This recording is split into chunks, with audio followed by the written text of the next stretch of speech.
सरांनी सांगितलं की गंगा सिर्फ शरीर को धोती है, मन को नहीं, और विचार मन में आते हैं, शरीर में नहीं.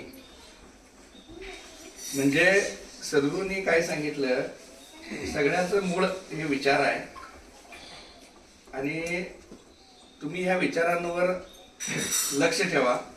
विचारांना पाहायला शिका, विचारांना ओळखायला शिका आणि विचारांना वळवायला शिका. आणि ह्यात तुम्ही तरबेज झाला की जीवनात तुम्हाला सुख, शांती, समाधान, आनंद, आरोग्य, ऐश्वर्य सगळ्या गोष्टींची प्राप्ती होईल. आणि त्याचा मंत्र काय दिला की विश्व प्रार्थना. जीवनविद्येचं सार काय आहे? विश्व प्रार्थना. आणि ज्या ज्या व्यक्तीनं प्रार्थना म्हटली, मनापासून म्हटली, त्यांचं नक्कीच जीवनात पोटकल्याण झालेलंच आहे. तर आपण हे एक सद्गुरूंचे मूळ जे सद्गुरूंना सांगायचं आहे जीवनविद्येचं सार, की तुम्ही विचार प्रदूषणावर काम केलं पाहिजे, विचार शुद्ध केले पाहिजेत. आणि ह्याचं महत्त्व काय असते, तुम्ही तुमच्या घरामध्ये ज्ञानेश्वर माऊलींचा हरिपाठ, पसायदान किंवा प्रार्थना म्हणणं, सामूहिक प्रार्थना म्हणण्यानं कलेक्टिव्हली पुण्य गुणाकारात पुण्य गुणित होतं असं सद्गुरू सांगायचे.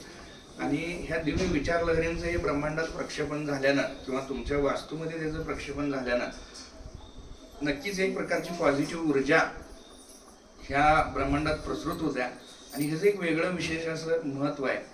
तुम्ही म्हणजे किती इतर गोष्टी केल्यापेक्षा तुम्ही सातत्यानं विचार कसा करताय, बोलताय कसं, आणि या ब्रह्मांडाला, युनिव्हर्सला कुठल्या लहरी तुम्ही प्रक्षेपित करता, हे खूप महत्त्वाची गोष्ट आहे. आणि तुम्ही करत असलेला प्रत्येक वाईट विचार, तुम्ही बोललेला प्रत्येक वाईट शब्द आणि तुम्ही केलेलं प्रत्येक वाईट कर्म हे तुमच्यावरच वाघासारखं झडप घ्यायला टपून बसलेलं असते. आणि हे तितकंच सत्य आहे की तुम्ही केलेला प्रत्येक चांगला आणि शुभ विचार, तुम्ही बोललेला प्रत्येक चांगला शब्द आणि तुम्ही केलेलं प्रत्येक सत्कर्म हे हजारोनी लाखो देवदूतांच्या शक्तीनं तुमच्या पाठीशी उभं असते. म्हणजे तुमचं जसं शरीर आहे तसं तुमच्या बाजूने एक ऊर्जेचं शरीर आहे. हे माझं एक शरीर आहे, माझ्या बाजूने एक ऊर्जेचं शरीर आहे. मी काय विचार करालोय तेच विचार लहरी मी ब्रह्मांडाला पाठवालोय. आणि जसं विचार तसाच जीवनाला आकार. विचाराकडनं सरकत सरकत साकार होणे हा मनाचा स्वभाव धर्म आहे. म्हणून तुम्ही विचार बदलला, तुमचं नशीब बदलते. परिस्थिती तुम्हाला बदलायची आहे, तुम्ही भरपूर प्रयत्न करायलाय परिस्थिती बदलायचा, पण तुमच्या हातात परिस्थिती नाही आहे, पण तुमच्या हातात काय आहे? मनस्थिती आहे. मग तुम्ही मनस्थिती बदलला, परिस्थिती आपोआप बदलते. तुम्ही त्या लहरी, ते संकेत तुम्ही युनिव्हर्सला द्यायला पाहिजे, या ब्रह्मांडाला, या निसर्गाला.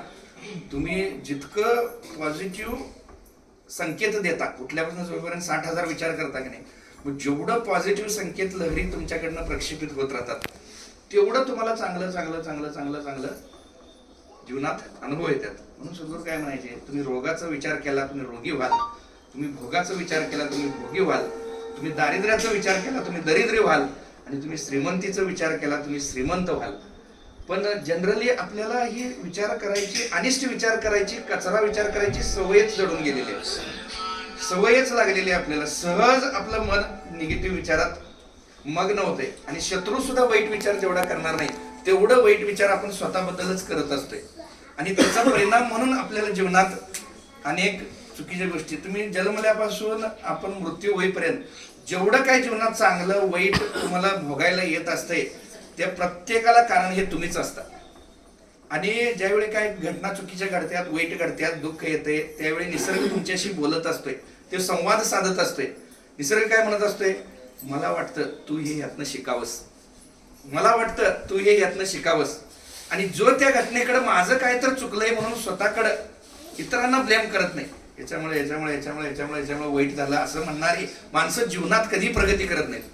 माझ्या बाबतीत ते माझ्या वाटेला आलंय की नाही, माझं काय तर चुकलंय असं स्वपरीक्षण, आत्मपरीक्षण, स्वला बघणं, हे ज्या माणसाला जमलंय तेच सद्गुरू शिकवतात.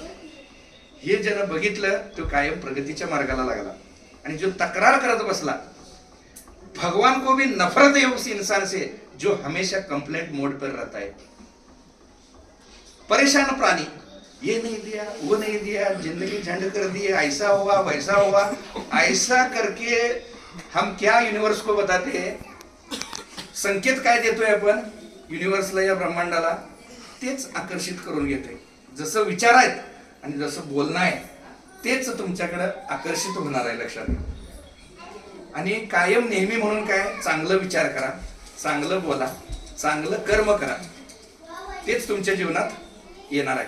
तर एवढाच एक बोध विचार आपण आजच्या दिवशी घेऊया आणि सगळ्यांनी अल्पोपहार करूया आणि जाताना एक प्रार्थना म्हणूया. ओके. हा.